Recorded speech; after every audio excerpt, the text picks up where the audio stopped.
Hari ahantu ku isi umuntu ashobora guhagarara ku musozi akabona ubwiza bw'ibiremwa n'ibikorwa bya muntu bityo bikamushimisha.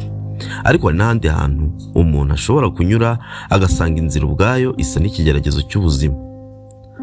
Mu buzima hari imihanda yubakwa kugira ngo yorohereze abantu kugera aho bajya, ariko hari n'indi mihanda imeze nk'ikizamini gikomeye, ariko Ikosa rito rishobora gutandukanya ubuzima n'urupfu. Ni imihanda inyura ku misozi miremire, ku manga iteye ubwoba, no mu bice bifite ibihe bibi by'ikirere ku buryo kuyigendamo bisaba ubutwari budasanzwe. Uyu munsi tugiye gutembera hamwe, turebere hamwe imihanda 10 ya mbere iteje akaga kurusha iyindi yose ku isi. Ni imihanda yatumye abantu benshi bayitinya, ariko kandi ikomeje gukoreshwa buri munsi n'abayituriye cyangwa abayinyuramo. Mbere yo gutangira ariko, niba ari ubwa mbere ugeze aha ngaha, reka gusabe gukanda subscribe kuri Nemg Media Tv kugira ngo ntukajye ucikwa n'ibiganiro dushyiraho buri munsi. Njye mugiye kubana muri uru rugendo, ndi Nemg. Mwicare neza dutangire urugendo rwo mu mihanda igoye.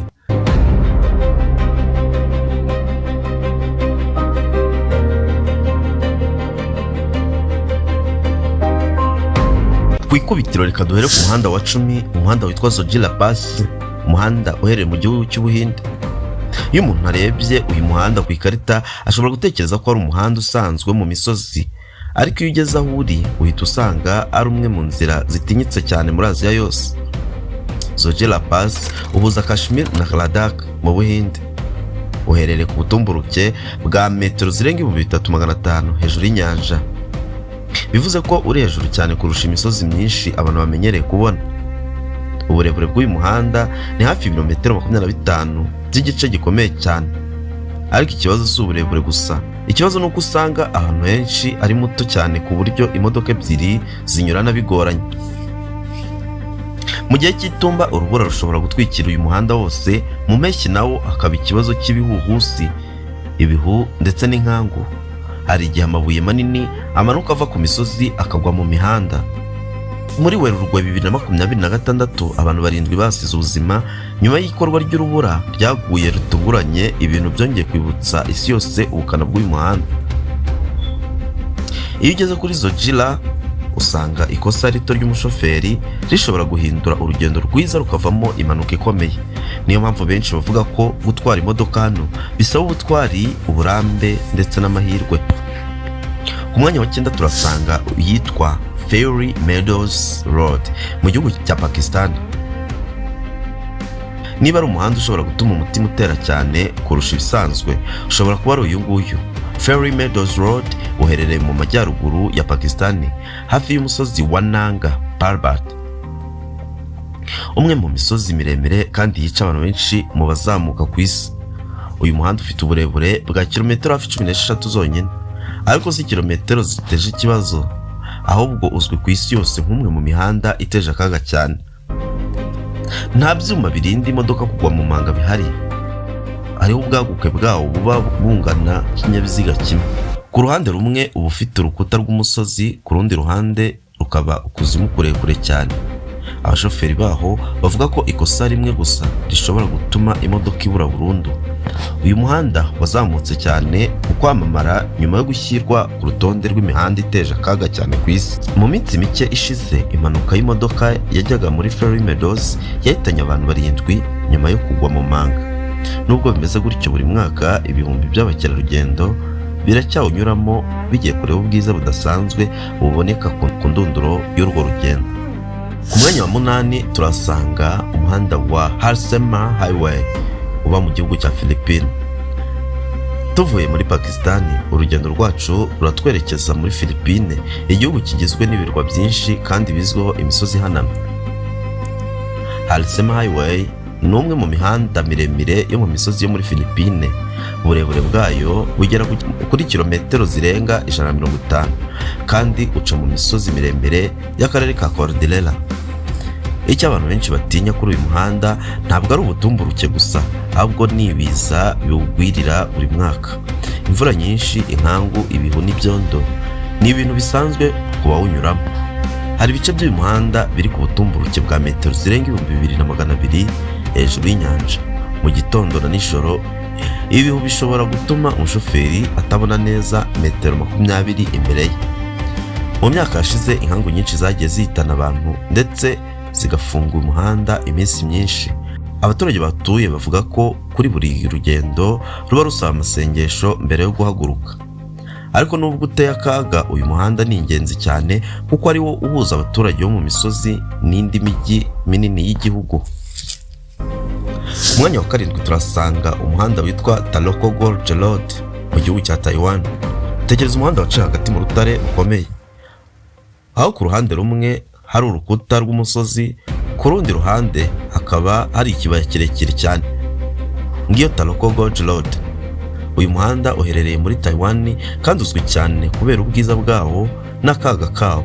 Uca hagati mu misozi ya Taroko Gorge, hamwe mu hantu nyaburanga hasurwa cyane muri Aziya. Uburebure bwawo bugera kuri kilometero zisaga 80. Icyo benshi batinya ni uko amabuye amanuka ava ku misozi. Nubwo hari ibikorwa byo kuyabungabunga buri mwaka, hakomeza kuba impanuka ziterwa n'amabuye agwa mu mihanda. Mu mwaka wa 2024 umutingito ukomeye wibasiye aka karere wangije ibice byinshi by'umuhanda ndetse utera impanuka nyinshi. Iyo uri kugendamo uba ubona ubwiza budasanzwe, ariko nanone ugahora wibaza niba urutare rwo hejuru rutari bugwe mu kanya gakurikira. Mu mwanya wa 6 turasanga umuhanda Guoyang Tunnel Road wo mu gihugu cy'Ubushinwa. Uyu muhanda ufite amateka adasanzwe. Mbere y'uko wubakwa, abaturage mu mudugudu wa Guoyang bari baragizwe nk'abafungiye ku musozi kuko nta nzira yoroshye yo kunyuramo bari bafite. Mu myaka y'igihumbi 1970 abaturage 13 biyemeje guca umuhanda mu rutare bakoresheje inyundo n'ibindi bikoresho byoroheje. Nyuma y'imyaka myinshi y'akazi gakomeye, havutse Guoyang Tunnel Road. Uburebure bw'uyu muhanda ni metero hafi 1200. Uca rwose hagati mu rutare kandi ufite amadirishya manini areba mu manga maremare. Nubwo ari magufi, gutwara imodoka muri uyu mwobo munini ucukuye mu rutare bisaba kwitonda cyane. Abakerarugendo basura aha hantu buri mwaka kubera uburyo bwihariye uyu muhanda wubatswemo. Dukomereje urugendo rwacu ku muhanda wa 5 witwa Skipper's Canyon Road uba muri New Zealand. Muri New Zealand hari umuhanda benshi mu bashoferi b'abakerarugendo batinya kurusha iyindi yose, ni Skipper's Canyon Road. Uyu muhanda ufite uburebure bwa kilometero hafi 22 kandi uca mu manga ndende cyane. Wubatswe mu kinyejana cya 19 mu gihe cy'ubushakashatsi bw'izahabu. Icyo gihe nta mashini zigezweho zari zihari, abakozi bawuciye bakoresheje amaboko n'ibikoresho byoroheje. Kugeza uyu munsi hari ibice byawo bifunganye cyane ku buryo guhindukira cyangwa kunyuranaho n'indi modoka bishobora kuba ari ikibazo gikomeye. Hari n'ibigo by'ubwishingizi bitanga amabwiriza yihariye ku bantu bifuza kuwutwaramo kubera ibyago biwugaragaraho. Iyo urebye hasi ubona ikibaya cya Shotowa River kiri kure cyane hasi ku buryo umuntu ashobora kugira isereri. Umuhanda wa 4 ni umuhanda wa Dalton Highway uba muri leta ya Alaska muri USA. Dalton Highway ni umwe mu mihanda ikomeye cyane muri Amerika. Uburebure bwawo bugera kuri kilometero zirenga 660. Uyu muhanda uca mu bice bya Alaska bifite ubukonje bukabije. Mu gihe cy'itumba ubushyuhe bushobora kugera munsi ya dogere 40, ahasa ahantu umuntu yakwifuza gusigara mu gihe imodoka yamupfiriyeho. Hari ibice byinshi ushobora kugeramo amasaha menshi nta modoka n'imwe uhuye nayo. Imvura y'urubura, umuyaga ukomeye n'ibarafu bituma imodoka nyinshi zinyerera cyangwa zigahagarara mu nzira.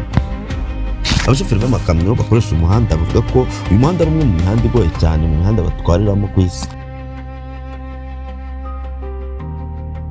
Ku mwanya wa 3 turasanga umuhanda witwa Sichuan-Tibet Highway mu gihugu cy'Ubushinwa. Uyu ni umuhanda uhuza Sichuan na Tibet. Uburebure bwawo burarenga kilometero 2100. Ni umwe mu mihanda miremire kandi mibi cyane ku isi. Mu rugendo rumwe gusa ushobora kuzamuka ugasanga uri mu butumburuke bwa metero zirenga 4000 hejuru y'inyanja. Uyu muhanda uzwiho inkangu, imitingito y'isi, amabuye amanuka maremare ndetse n'imvura nyinshi. Hari n'ibice byinshi byawo byagiye byangizwa n'ibiza bitandukanye. Abatwara imodoka muri aka gace bavuga ko nta munsi ushira badatekereza ku mutekano wabo. Ku mwanya wa 2 turasanga North Yugas Road muri Bolivia. Uyu ni umwe mu mihanda yamamaye cyane ku isi kubera akaga kawo uzwi ku izina rya Death Road, bisobanura umuhanda w'urupfu. Uburebure bwawo bugera kuri kilometero hafi 64 uca hagati y'imisozi miremire yo muri Bolivia. Hari aho ubugari bwawo butarenza metero 3 gusa. Ku ruhande rumwe uba ufite urukuta rw'umusozi, ku rundi ruhande kuzimu kurenga metero 600. Mu myaka yashize byabarwaga ko abantu 100 basiga ubuzima buri mwaka mbere y'uko hubakwa indi nzira nshya. Iyi ni imwe mu mpamvu zatumye umuhanda w'ikimenywa bose ku isi, nubwo ubu impanuka zagabanutse cyane, uracyafatwa nk'umwe mu mihanda iteye ubwoba kurusha iyindi.